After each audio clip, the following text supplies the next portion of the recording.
La versión de 1723 hace nacer la masonería de los misterios egipcios y hebraicos, en un espíritu de tolerancia, del cual se inspira la masonería continental liberal.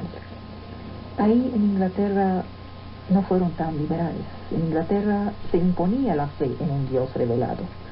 En un principio cada logia conservaba su soberanía sin alterar la armonía universal.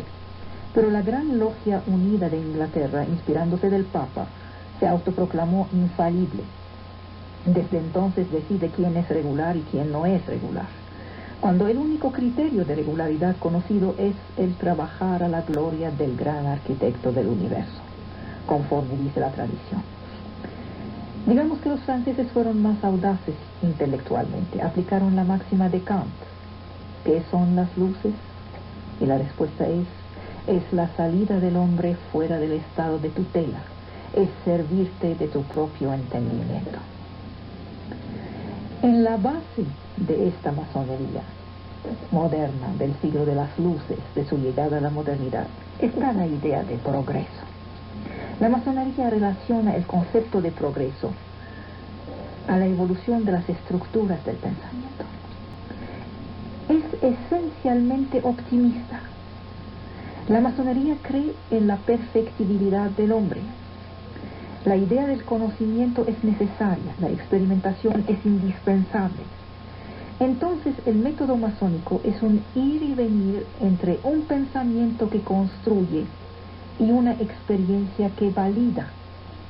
El progreso debe liberar de las certidumbres, porque las certidumbres encierran, son una cárcel, son una esclavitud. Creen en la ciencia, pero esta no tiene un valor absoluto.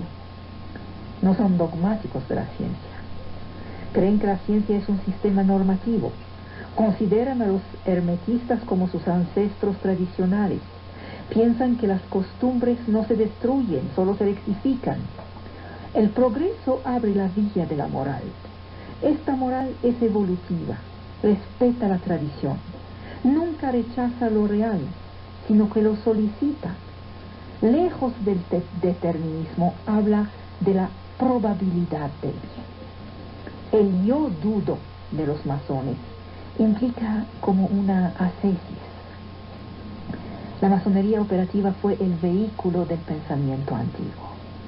La especulativa recuerda que todo valor procede del conocimiento de la naturaleza, simbolizada por la geometría. Considera que después de las revoluciones copernicianas y galileanas, luego la revolución newtoniana, la sociedad que nació de esos cambios es la que engendró la masonería. Es gracias a estas grandes revoluciones de Copérnico, Galileo y Newton que se creó la atmósfera que generó la masonería. El hombre está en su lugar en el universo, entre materia y libertad, entre tierra y cielo.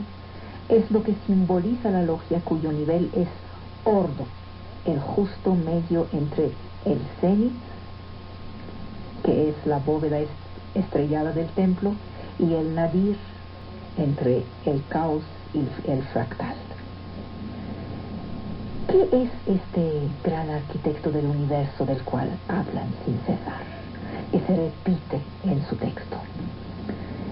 Los masones abran y cierran sus trabajos por una invocación a la gloria del gran arquitecto del universo.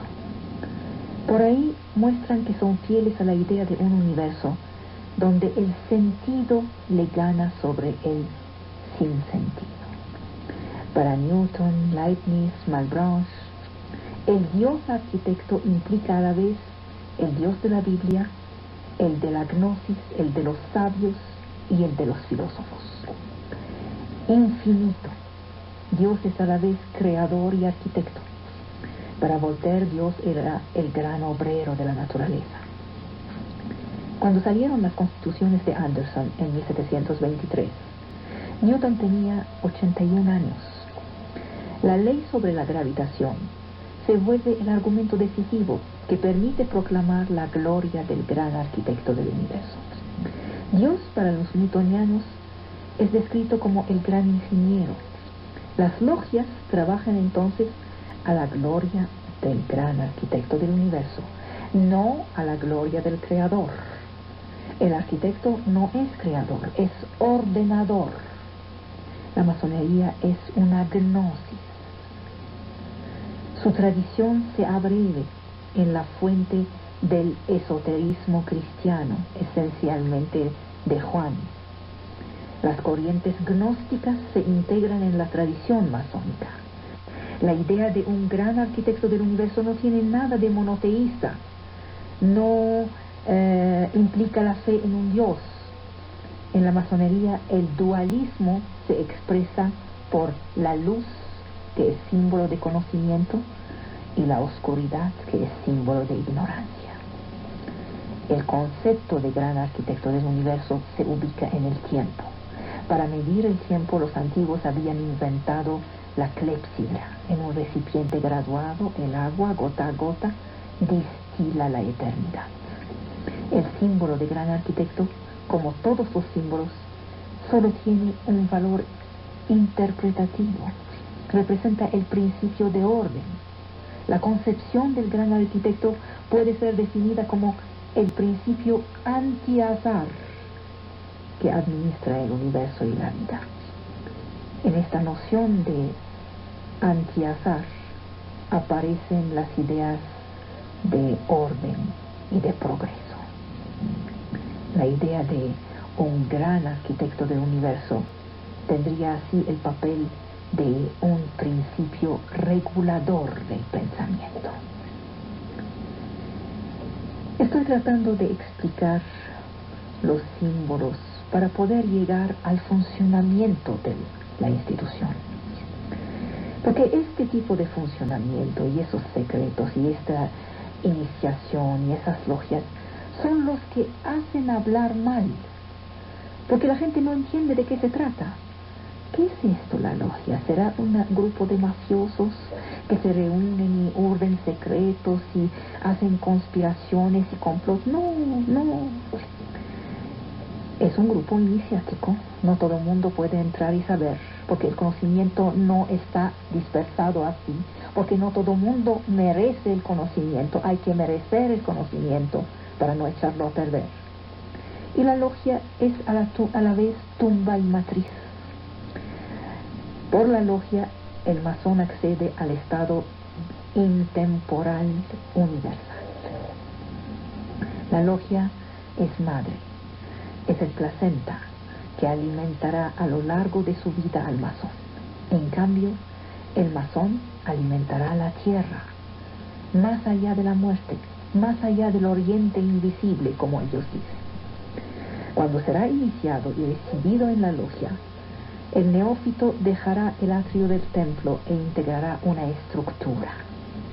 El maestro de la logia lo recibirá en esos términos: lo recibo, lo constituyo, lo creo masón de primer grado. La primera integración es horizontal, lo recibo. Entro en un grupo porque la logia es un cuerpo colectivo. Luego lo constituyo. Entro en un orden, en una pirámide jerarquizada. Luego lo creo. Me inscribo cósmicamente. Ya no estoy dejado al azar del movimiento de las cosas, sino que estoy incorporado en una institución. Evoluciono en una estructura tridimensional. Ahí el hombre es el centro y es el fin del sistema. La logia masónica se define espacialmente. Es el lugar donde se reúnen los masones, la célula madre que tiene la facultad de iniciar, de conferir la calidad de masón. Las logias generalmente llevan un nombre, un apellido heredado de su historia. Así, la logia madre confiere su acta de nacimiento al masón. La llegada de un recién iniciado a la logia progresa en 3 fases: irrupción, micción, integración. Es de mi logia que procede mi estado de hombre presente y porvenir. La logia realiza una microsociedad, reproduce el mundo exterior que los hermanos, llegando de horizontes diversos, van a disecar en común, analizar en común. Luego, por una suerte de ascesis interior, cada quien se desnuda de su propia cultura y de su propia herencia. Pierre Simon, gran maestro, que fue gran maestro de la Gran Logia de Francia, que es el que me dio muchos de estos datos, gusta de contar esta anécdota. Un joven chino, candidato a la sabiduría, se presenta un día a la puerta de un maestro famoso. Como se acostumbra, lo dejan instalarse en la casa del filósofo y pasan 10 años. En esos 10 años el maestro no le habló una sola vez. El alumno viene y expresa su decepción y se le contesta: tu impaciencia prueba que aún estás lejos de la sabiduría. Pasan otros 10 años y entonces el discípulo se va a ver a su maestro, le agradece y le dice que había entendido lo que era la sabiduría, ya podía dejarlo. Eso, esta anécdota china, es más o menos lo que pasa en el universo masón. Al cabo de un año de silencio impuesto, durante un año el neófito no podrá hablar. Al cabo de un año el neófito, ya compañero, podrá por fin hablar, pero como todos, pidiendo permiso. Antes tendrá que aprender a escuchar, luego hablar. En la logia se reconstruye el mundo. Pascal decía: el hombre está hecho por la búsqueda de la verdad, no para la posesión de la verdad. La logia garantiza colectivamente lo que se llamaba el hombre honesto del Renacimiento podía hacer por sí solo. El hombre honesto del Renacimiento podía tener a su alcance todo el saber. El saber individual cubría la ciencia de su tiempo. Ya no se puede hacer eso. Entonces tienen que ponerse a varios. Tienen que entreayudarse para conocer el mundo. La logia es un maestro colectivo. El aprendiz no tiene a un gurú. Nada es más lejano del universo masónico como esta búsqueda del maestro singular, del gurú. Cuando un miembro, maestro masón, de este colectivo toma la palabra, después de pedir permiso al maestro venerable, se dirige al cuadro de la logia. ¿Qué es eso? El cuadro de la logia. Cada grado tiene su cuadro dibujado por el hermano experto. Ahí figuran los símbolos del grado en el cual trabaja la logia. Este cuadro es comparable al mandala de los budistas. Simboliza la totalidad y el conocimiento del mundo. Ahí están representados todos los instrumentos del primer grado. Se materializan los instrumentos del conocimiento con el triángulo como principio, el mundo creado por el hombre, los 3 pilares de la fuerza, de la sabiduría y de la belleza, el templo, las 3 ventanas, los instrumentos y el adoquín mosaico que es la orilla del caos y el camino hacia la unicidad, el alfabeto para la lectura del mundo en las fronteras del conocimiento. Los intercambios en logia no se contabilizan en progresión aritmética, sino en progresión geométrica. Es como si cada masón traería su piedra. Las ideas se dinamizan y esta dinámica de grupo hace de la logia el laboratorio de la sociedad. Aquí aparece la importancia de un personaje, el orador. Es el hermano encargado del respeto de la Constitución y de los reglamentos generales de la obediencia. A falta de una estructura, cualquier discurso, el mío, el de ustedes, cualquier discurso, puede morir después de haber sido dado, después del evento del discurso. Con el orador, los discursos se ordenan, se confortan uno a otro, se metabolizan. Esta operación se hace por la regulación alrededor de la tradición, es decir, la relación con el pasado, la historia. Así la actualidad se hace historia para que el discurso no muera. La iniciación en la masonería. La palabra parece pertenecer a otro tiempo, a las comunidades primitivas, a las civilizaciones tradicionales. Es un mecanismo de articulación con lo social y lo cultural, un psicoanálisis antes de que existiera el psicoanálisis. La iniciación es un método que propone al hombre una forma aceptable de reestructuración, a fin de fundirlo en un ser colectivo. El método iniciático produce este ser unificado, tocando al fondo arcaico de su persona. Es algo esencial. En ciertos momentos de la historia surgen órdenes iniciáticos. Su vocación es volver la vida significante, buscar en común el ser oculto en el fondo de cada uno, luego definir una moral para los hombres de su tiempo. La masonería acepta las iniciaciones diversas y anteriores a la suya, porque su naturaleza profunda es idéntica. El universo es indivisible y estas doctrinas lo toman en su conjunto, hombre y naturaleza, oriente y occidente, yo y el otro, el ser social y el ser profundo. El momento de la iniciación contiene una gran emoción. Tenemos el texto de cuando Mozart fue iniciado. El camino iniciático solo puede ser singular. El iniciado tiene conciencia de que no puede cambiar el mundo sin cambiarse a sí mismo. No hay en la iniciación una revelación súbita del conocimiento, sino que se crea un estado favorable a la libre investigación. No buscas tu camino a quien lo conoce, correrás el riesgo de no poder perderte. El objetivo es el camino en sí. Es siempre la misma historia. El objetivo es el camino. El viaje es el objetivo, no el punto de llegada. Es la aventura de la investigación que es el objetivo. La iniciación es el viaje, desarraigarse para acceder a lo universal.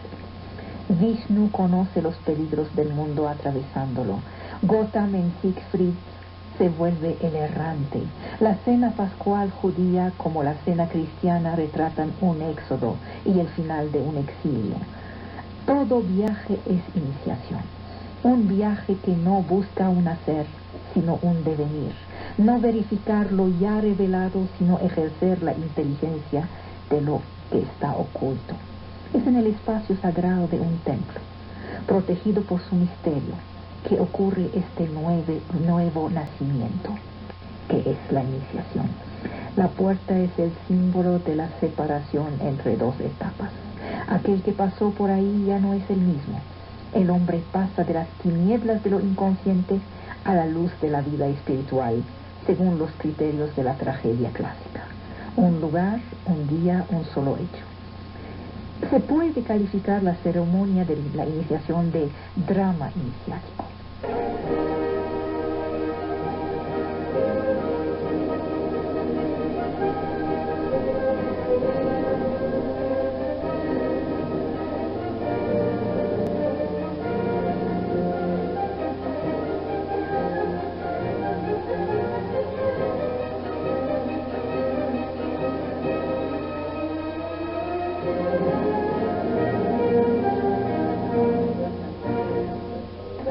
Finalmente la ironía sería una sabiduría, pero es una dicha de viejo. No se llega a la ironía a los 14 años. El colmo de la seriedad sería vivir pura y simplemente, sin preguntar nada, y adherir a la evidencia de nuestros propios órganos. Esta conciencia enteramente absorbida por los latidos del propio corazón. Me pregunto si se puede llamar conciencia. La risa es siempre posible, es reconquista de la duda. No se puede quedarse muy serio cuando los eventos parecen desesperados. La tela de fondo que permite la risa es lo trágico. Esta alma que coincide con la circulación de la sangre y el movimiento de los órganos, ¿acaso se puede llamar alma? Hay ironía en la naturaleza. La naturaleza se parodia a sí misma. El mundo solo es grave horrible para un espíritu que lo piensa así y en relación con nuestro propio destino. Lo serio es un efecto de la relación con las cosas. Algo es serio, pero la totalidad, la existencia misma, no es seria, solo es dada. Ni siquiera el ser de Parménides es serio. El conocimiento ironiza abiertamente a propósito de sí mismo. ¿No se dieron cuenta que cuando los sabios hablan de su genio se ríen mucho de ellos mismos? Esto es la llegada a la verdadera modestia. No la primitiva, no la que dice no sé nada. La otra, la que sabe algo y ríe de él. Podemos llamar conciencia a una ironía naciente, una sonrisa del espíritu. Primero, hay una credibilidad absoluta, una afirmación naif, categórica. Es lo que hacen, por ejemplo, los religiosos muchos que no se preguntan por nada. Es porque es. La conciencia es la superioridad del débil, la fuerza del débil. El que está enfrente del terror, de los fuertes, de los armados, y no tiene más que su risa. Es la riqueza de los pobres. La conciencia da la iniciativa al consciente y sonríe de sus entusiasmos, sonríe de sus locas esperanzas, sonríe de sus ilusiones incorregibles, ironiza sobre su propia juventud. Luego viene la edad segunda, la comedia sucede al serio sublime de la tragedia. En un principio todo es tragedia. Eso nos explica por qué los jovencitos, los adolescentes, tratan tanto de suicidarse. Y luego aprenden de la vida y se ponen a reír de sus tragedias. Viene la edad segunda y la comedia representa en la historia una liberación. El hombre ya se alza por encima de su destino trágico, de su destino masivo y compacto, como una roca de Prometeo. El gran poeta ruso Alexander Blok dice: ironizar es ausentarse. La conciencia implicada en el segundo movimiento de la ironía transforma la presencia en ausencia. Es poder hacer algo, es estar en otra parte. Más tarde, la ironía da disponibilidad. Le debemos este proceso. El espíritu toma sus distancias, se despega de la vida, aleja la inminencia del peligro, deja de adherir a las cosas, las empuja hacia el horizonte de su campo intelectual. Los paisajes se vuelven más pequeños, como cuando miramos del otro lado de un microscopio golpeado. El espíritu se libera interrogando. En el diálogo socrático, las cuestiones permiten un análisis irreverente de las ideas.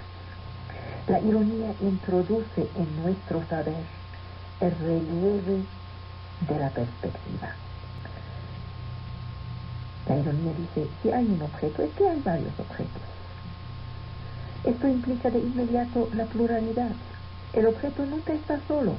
Tu tragedia nunca es tan tragedia y tan definitiva como lo crees. Debe compartir con todos los demás. Son sus límites.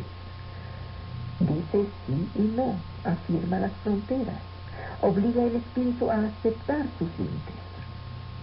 Estos incompatibles son juntos la grandeza y la miseria de la conciencia. La ironía lo que hace es despedazar. Tienes una gran tragedia del tamaño de una montaña y viene la ironía y las hace pedazos. Y finalmente no tienes una montaña, tienes unas piedrecitas, y las piedrecitas se pueden ponerse a rodar. El universo se totaliza, reconstruye el frente unido de la experiencia crédula. Buscamos la falla, el objeto ya no es más que sí mismo, se achica en el espacio, pierde de su importancia en la duración. La ironía ayuda. No solo el objeto es un detalle, también es un momento. Y un momento expira, finalmente tu gran tristeza se va a acabar. Apenas empieza a existir y ya se va. Nada es más razonable que el sentido de lo provisorio, la convicción que los fenómenos tienen su fecha en el tiempo, como los cuerpos tienen su lugar en el espacio, y finalmente que no somos más que lo que somos. Ni hay objeto absoluto, ni hay presente eterno. La conciencia es el mapa mundi donde se ordena la confusión, el calendario que localiza, circunscribe los eventos. La conciencia es solamente hoy y aquí, un detalle restrictivo que sonríe de las locas angustias, de las pretensiones insensatas. La razón discierne, pero es ante todo la función de las jerarquías, de las relaciones. Es limitativa, exprima que todo no es posible, que no cualquier causa produce cualquier efecto, que los caminos del determinismo son muy estrechos. La ironía es el enemigo de los fanáticos, de los dogmáticos.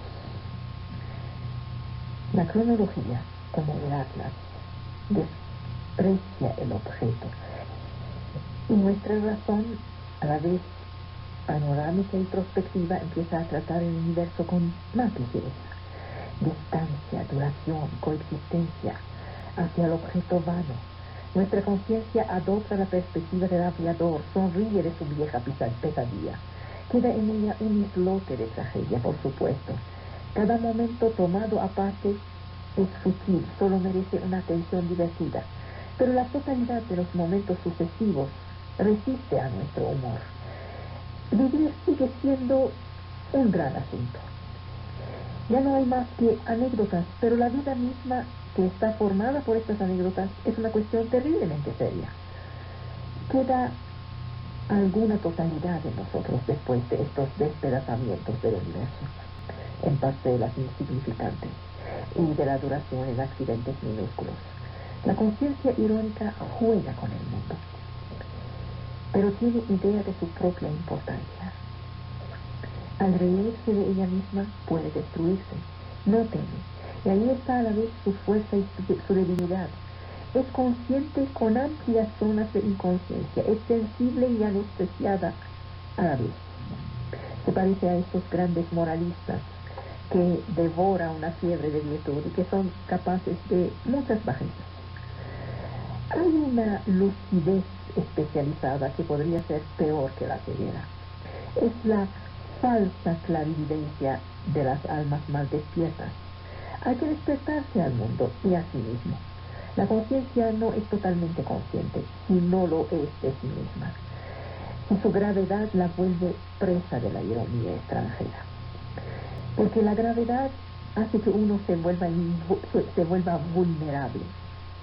La gravedad es síntoma de inconsciencia. Esta semiebriedad del alma fabrica seres pretenciosos y cómicos al final. Todo el mundo ríe de nosotros y somos los últimos en saberlo, porque estamos envueltos en nuestra gravedad y nuestra tragedia. Creemos que la naturaleza es cómica, no nosotros. Para divorciarse de sí se necesita dejar toda complacencia. Se necesita una modestia particularmente exigente, la fuerza de ir hasta el sacrilegio, para humorizar sobre sí mismo como si fuera algo exterior. Hay que ser como Epicteto, hay que ser un héroe de la ironía. La mejor ironía es la que se practica hacia sí mismo. Hace mucho que ya hemos dejado de tomar en serio el universo y persistimos acordando a nuestra persona una promoción privilegiada. Persistimos a tomarnos en serio. No podemos creer que somos como los demás. No aceptamos ser de derecho común. El budismo nos muestra que hay en la conciencia un medio para objetivizar el sufrimiento. Pero el dolor analizado se regenera constantemente y el hombre mal liberado repasa sin cesar del sufrimiento a la conciencia y de la conciencia al sufrimiento. ¿Cómo ser causa sui? ¿Cómo ser este agente que es su propio paciente? Este reidor que es su propio tema de risa. La introspección supone una experiencia totalmente diferente. La ironía se desliza. Uno no bromea con su propia conciencia, con aquello que adhiere a su vida. Uno aprende más rápido a bromear con las ideas que con los instintos. El instinto es un hecho macizo que no tiene ni pasado ni futuro. Podemos pretender despreciarlo, pero basta con que aparezca para obtener de nuevo nuestro consentimiento. Mire, imagine esta imagen. Ahí está el genio. Einstein, quien quieran, Sócrates, Aristóteles.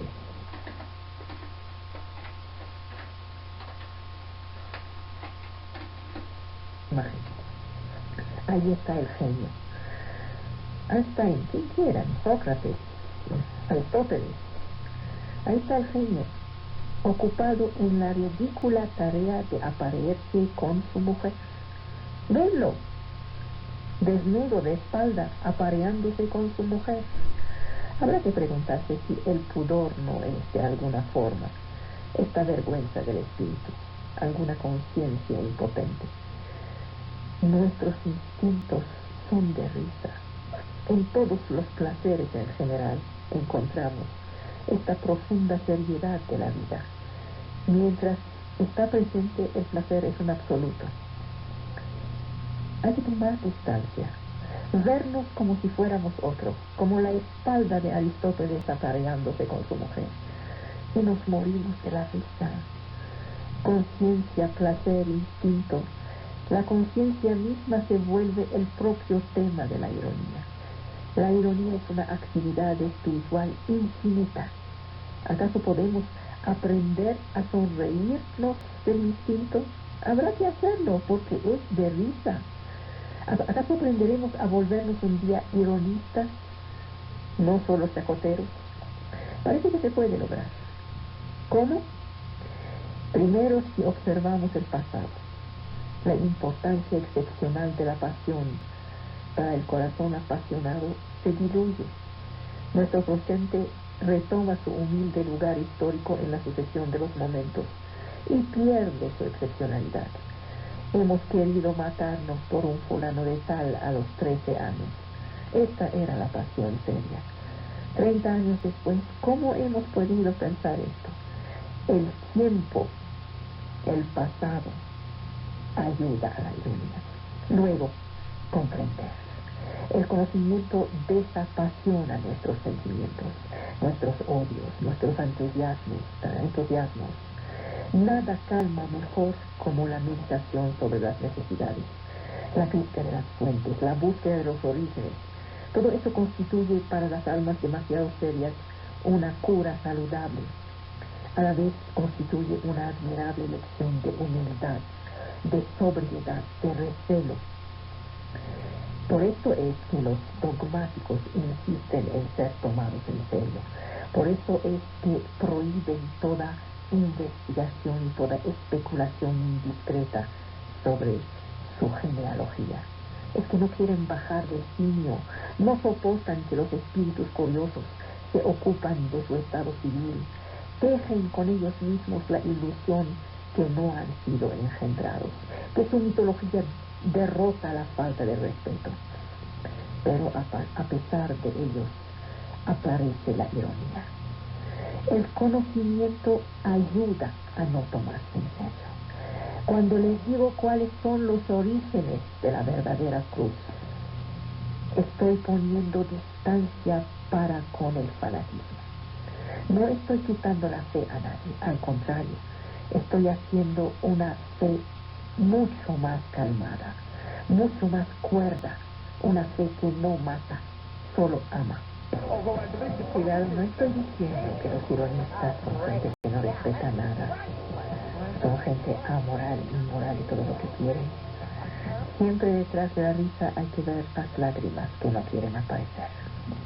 Cuando Nietzsche rompe los ídolos, desagrega los valores, persigue los prejuicios, está buscando la moral, que no ha funcionado. Pascal desnuda la broma de la justicia. Una conciencia irreverente contesta lo sagrado, desarruga a los rostros solemnes.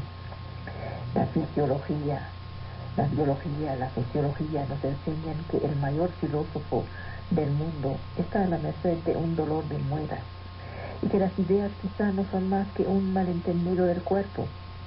La ironía nos dice que el pesimismo alemán quizás se explica por las chimeneas que tienen en Alemania.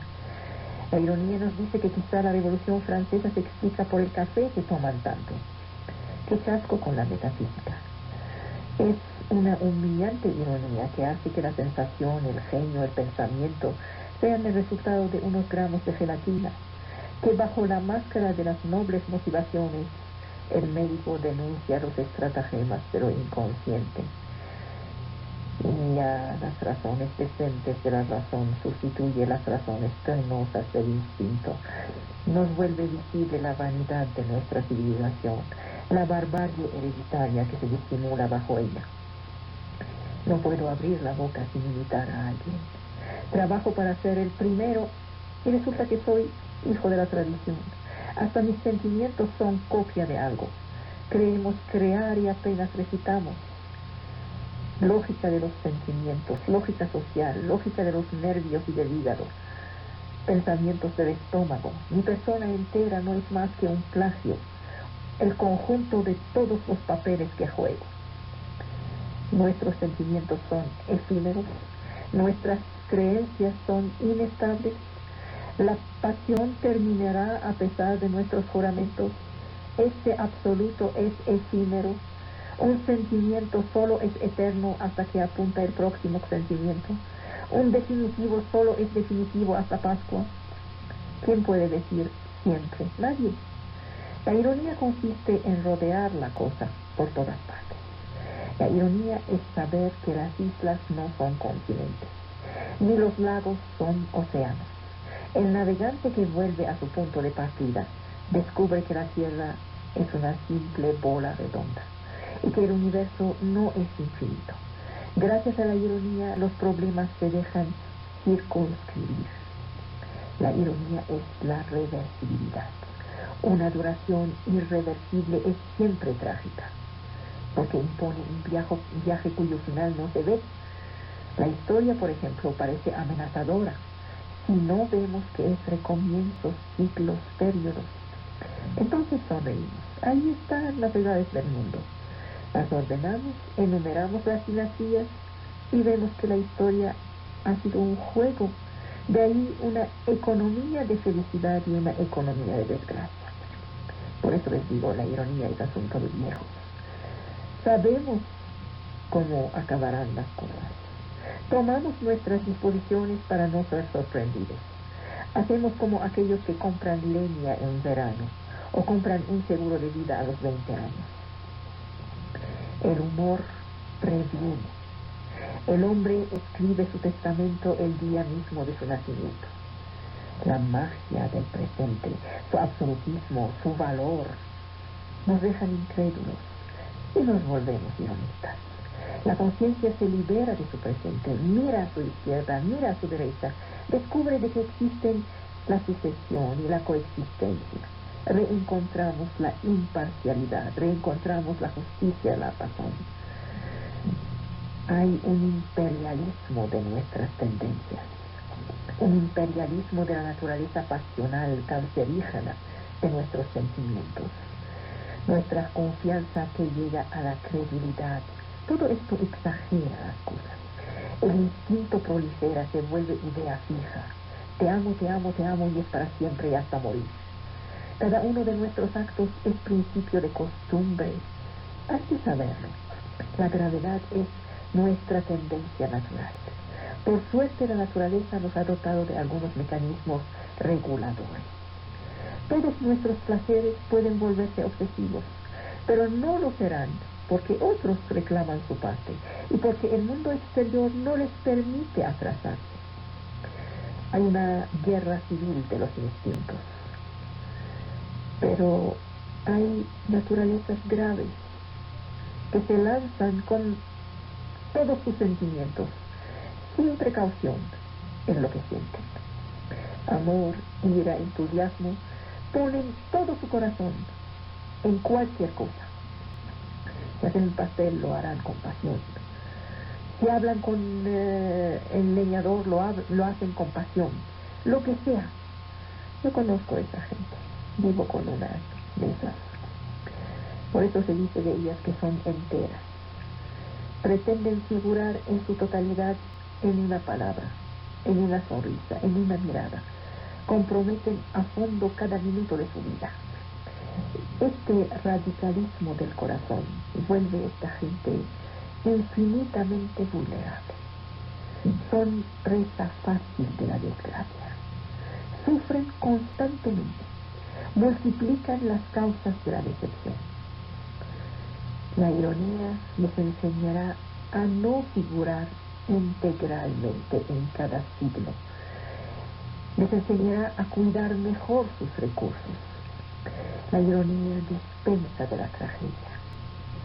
No se puede amar u odiar sin cesar apasionadamente. La ironía desarrolla en nosotros una suerte de prudencia egoísta que inmuniza contra la exaltación, los desgarros. Además, la ironía da los medios de no desencantarse. Aquellos que escuchan sus consejos tendrán siempre en su vida una línea de retirada, donde replegarse cuando se necesite. No hay manera de agarrarlos en flagrante delito de desesperanza. Su desolación ya está consolada. Su verdadera persona está en otra parte, a menos de no estar en ningún lado. Cuidado, porque también la ironía, con todas sus bellezas y sus bondades, tiene un gran defecto. Puede ser inconsistente. Dice Jules Lafort que cuando están con una mujer, siempre parecen ser una tercera persona. Se parecen a los sofistas que jamás se equivocan en los detalles, a pesar de jamás tener la razón en el conjunto. Dice Bergson que están siempre a medio camino entre dos ideas. La ironía barre el camino a la desesperanza. En los trucos de la ironía está el talento propio de la inteligencia. El ironista no quiere ser profundo, no quiere adherir. Cuando ama lo hace con una pequeña porción de su alma. Cuando se enoja es apenas. Cuando mira es de reojo. Jamás insiste. Su conciencia solo puede ser superficial. Tiene la coquetería de su frivolidad. Llama a esto cortesía, buen gusto, lo que sea. La conciencia irónica no quiere abrazar, prefiere mariposear de anécdota en anécdota, de placer en placer. Conoce la introducción de todas las pasiones, pero solo la introducción, porque siempre se va antes del final. El amor irónico es una eterna entrada en materia, un preliminario. Y no es que sea menos loca que la conciencia apasionada, pero su locura es más ligera. Su divisa sería un poco de todo. Se opone al espíritu de geometría que deduce implacablemente, con una especie de fanatismo rectilíneo que va recto a las extremidades. La ironía representa lo que frena nuestra lógica. Se abstiene de todo, aprende a no razonar demasiado, a huir de las demostraciones. La ironía es amateur, calidad de aficionados. Disipa lo patético, es flexibilidad, nos vuelve atentos a lo real, nos inmuniza contra la intolerancia y el fanatismo, nos mantiene a distancia.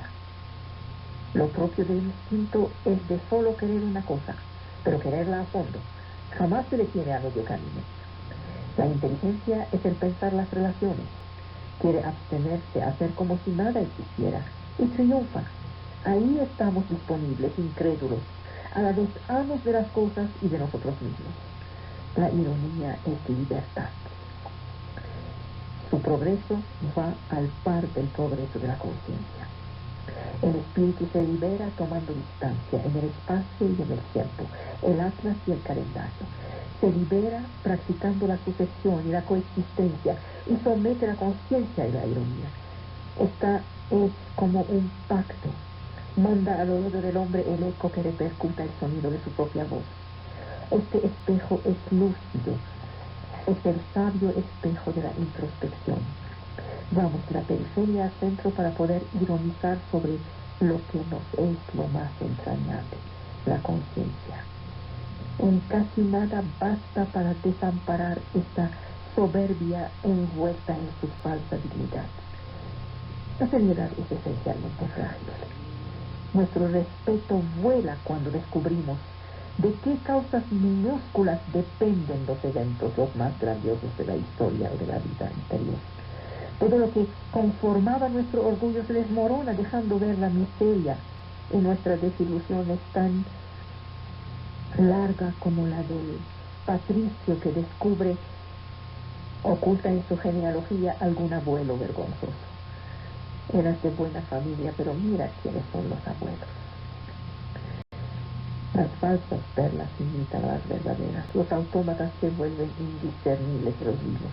Nada es irreemplazable. La ironía es la alegría un poco melancólica que nos inspira el descubrimiento de la pluralidad. Nuestros sentimientos, nuestras ideas deben renunciar a su soledad señorial para aceptar vecindades humillantes, cohabitar en el tiempo y el espacio con la multitud, las novedades que reconocen su vejez, las particularidades que se atrofian. Hay en el mundo más variedad y menos fervor. No se puede adorar varios absolutos, no se puede amar de amor a varias mujeres juntas, no se puede tener 500 amigos, de los cuales 300 íntimos. Ironizar es escoger. Pensamos en quién reirá de nosotros, en el pasado y el futuro, que nos miran, en las demás regiones de nosotros mismos, en este innombrable. El instante no es más que un punto en la duración y en el espacio. Lástima que no se puede a la vez ser razonable y ardiente. ¿Cuál es la función de la ironía? Nos obliga al injusto, al pillo, a ser lo que es, a reconocer sus entrañas. A veces el mal es tan grosero que se devora a sí mismo. El papel de la ironía es ayudarle a suicidarse. Esta es la ironía la más elegante, es aquella que mira sonriente cómo se descompone el error. Se voltea a nuestra ventaja. Como el ingeniero que utiliza la naturaleza para amaestrar la naturaleza, así la ironía voltea a su ventaja las fuerzas destructivas del error. Les deja desacreditarse solas.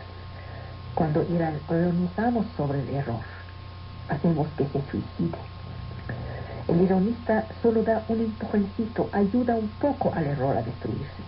La parodia burlesca y la bufonería utilizan palabras, no ideas. Son puramente negativas, copian la apariencia de su víctima para hacer reír a sus costillas.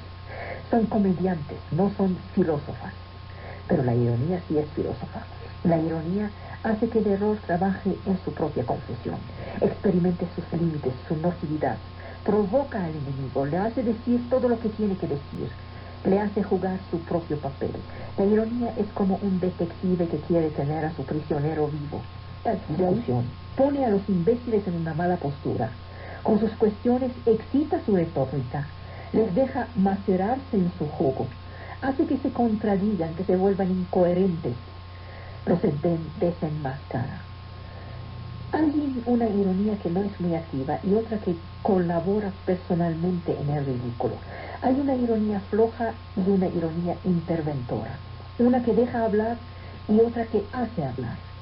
Así, por ejemplo, Montesquieu pretende apoyar la esclavitud de los negros con argumentos que avergüenzarían al más cínico de los esclavistas. Escribe: no puede ser que yo, tan sabio, haya podido poner un alma buena en un cuerpo tan negro. Es tan ridículo que uno se ríe del esclavista. La ironía hace surgir la tontería del adversario. Hay una ironía lógica y otra moral. Sería parte de un arte de la persuasión, ya que trata de convencer a los grotescos en lugar de vencerlos. El malvado se ve malvado. La ironía no se enfrenta a él, es oblicua, rodea el obstáculo.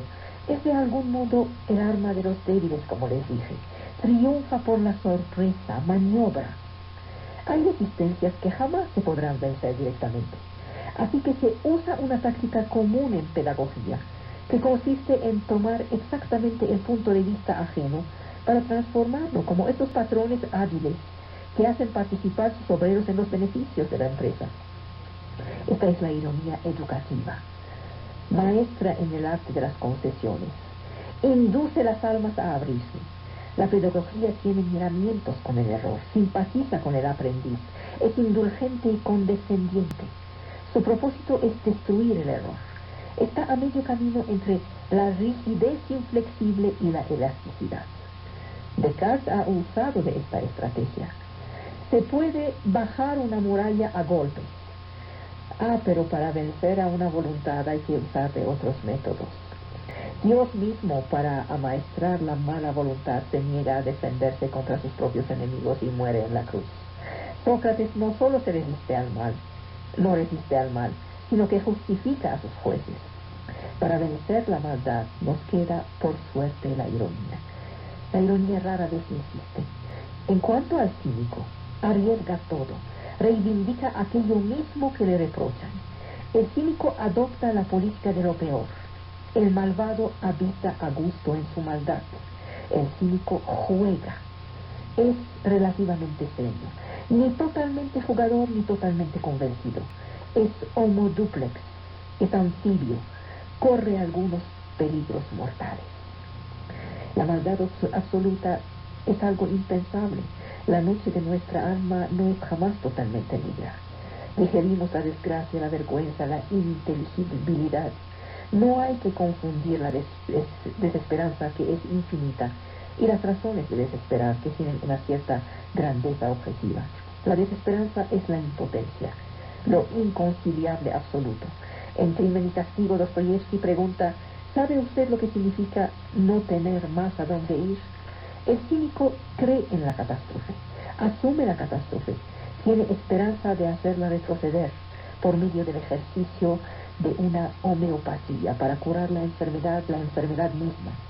El cínico es un ser que va hasta el fondo del sacrilegio para vacunarse contra la malicia. Pascal lo había comprendido cuando dijo que los extremos se tocan.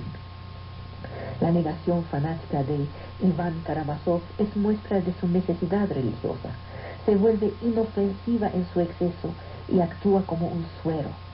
Nietzsche insulta la moral porque es un moralista. Los anarquistas rechazan el Estado porque necesitan el orden. En algunas formas del cinismo se busca el escándalo para curarse. El cínico sería aquel que dice alto lo que muchos piensan bajo, que no trata de salvar las apariencias, que quita la máscara. Kierkegaard, Chestov insistieron sobre esta paradoja. Así actúan todos los solitarios y todos los pesimistas. Hobbes, Maquiavel, La Rochefoucauld, Manville piensan mal de sus semejantes, han perdido toda ilusión. Pero cuando dicen que no hay amigo, ni mujer, ni respeto, ni amor, ni pudor, no están desesperando, al contrario, están descubriendo la grandeza del ideal. El epicúreo es un reproche viviente hacia los hombres. El cínico es el que voltea las cosas. Pasamos de la ironía, que es fina, al cinismo, que es exageración. Es un radicalismo de la risa. Nos habíamos quedado en Tchaikovsky. La Rusia soviética hizo de él su músico nacional. Es bastante raro, visto el puritanismo que reinaba en la Unión Soviética. El hombre era un homosexual. Se casó después de algunos días de vida común, huyó y tan aterrorizado estaba por el matrimonio que se lanzó en la Neva, en el río. Pero no se hundió, lo salvaron. Su padre era un pequeño noble de provincia. Dirigía una fábrica de metalurgia. Su madre tenía sangre francés por el lado paternal. El abuelo materno era un marqués. Era una bella mujer, murió por la cólera cuando el joven Piotr Ilich Tchaikovsky tenía apenas 14 años. Dicen que se volvió invertido por la idealización de esta madre muerta. Era muy nervioso. Hizo sus estudios de Derecho en San Petersburgo, se empleó en el Ministerio de Justicia. 2 años más tarde hace un viaje a Alemania y a Francia, entra en el conservatorio. Tenía una admiración muy grande por el Don Juan de Mozart. Se pone a trabajar seriamente bajo la disciplina alemana y la disciplina de Rubinstein. Sus primeros años fue un compositor sin mucho éxito. Luego se consagró enteramente a la música. En 1866 vuelve a Moscú, donde pasará la mayor parte de su existencia. Rubinstein acababa de tomar la dirección del conservatorio, le da una clase de composición, le encarga una clase. Su primera obra importante fue la Sinfonía número 1, Sueños de Invierno. En 1876, una admiradora inmensamente rica empieza a ayudarle, Madame von Meck, una melómana, una mujer de empresa. El marido de esta señora le había dejado al morir las dos más grandes redes ferroviarias de Rusia. Entonces la señora le pagaba una beca, una pensión. Se habían puesto de acuerdo para nunca encontrarse, una relación platónica. Se escribían, su correspondencia es bastante aburrida, llena 3 enormes volúmenes, no los compren. Pero la bella beca que le pagaba Madame von Meck no le alcanzaba, porque él gastaba en sus pequeños amiguitos. Cuando se enteró, la señora rompió con él en 1890, porque ella no sabía de sus costumbres sexuales y, bueno, no le gustó el asunto. La reputación artística de Tchaikovsky iba creciendo.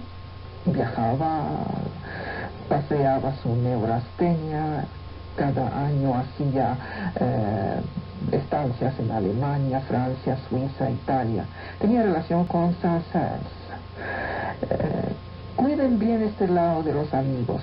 Uno es los libros que lee y también los amigos que frecuenta.